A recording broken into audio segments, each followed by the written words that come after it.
সুন্নি জামাতের বক্তা আব্বাসী হুজুর হঠাৎ করে রেগে গেলেন, কারণ কি? ভিডিওটা দেখেন এবং শুনেন কি বলে। ডক্টর ইউনূস সাহেব পরিষ্কার করুন, মানবিক করিডোরের নামে বাংলাদেশকে ইন্দো প্যাসিফিক অঞ্চলে যুদ্ধের দিকে ঠেলে দিবেন না। বাক স্বাধীনতার নামে ইসলাম বিরোধিতা যেই করবে তাকে আইনের আওতায় আনতে হবে। যে সমস্ত আলেম ওলামা জঙ্গির মামলায় ভিতরে তারা কেন মুক্তি পাবে না? তাদের মুক্তির আগে সংস্কার না নির্বাচন হতে দেওয়া হবে না বাংলাদেশে। নাহমাদুহু ওয়া নুসাল্লি আলা রাসূলিহিল কারীম, আম্মা বা'দ। হেফাজত ইসলাম বাংলাদেশ কর্তৃক আয়োজিত আজকের মহাসম্মেলনের সম্মানিত সভাপতি হাজারাত উলামায়ে কিরাম, বাংলাদেশের বিভিন্ন প্রান্ত থেকে আজকের এই মহাসম্মেলনে আগত প্রতিটি মুমিন মুসলমানকে আমার হৃদয় নিংড়ানো ভালোবাসা, শুভেচ্ছা এবং অভিনন্দন। সম্মানিত সুধী, দুটো বিষয় প্রথমে আসে।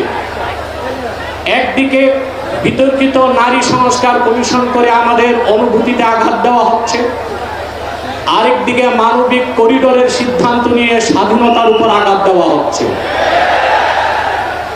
আমার মনে হয় বিতর্কিত নারী কমিশন করে আমাদের দৃষ্টি এদিক রেখে বর্তমানে মার্কিন যুক্তরাষ্ট্রের সাথে বাংলাদেশের স্বাধীনতা বিক্রির সওদাবাজি হচ্ছে কিনা সেটাও দেখতে হবে।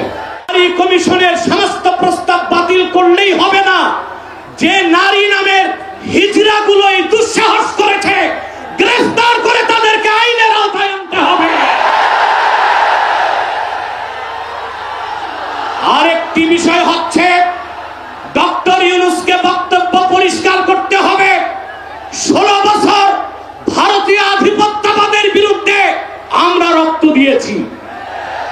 সর্বপ্রথম সকল প্রকার শিরক, কুফর, রামবাম, নাস্তিক আর ভারতীয় আধিপত্যবাদ ও ফ্যাসিবাদের বিরুদ্ধে রক্ত উৎসর্গ করেছে শাপলা চত্বরে হেফাজতের আলেম ওলামা কর্মীরা।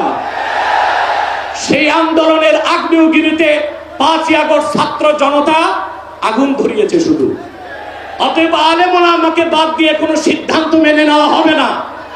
ডক্টর ইউনূস সাহেব পরিষ্কার করুন,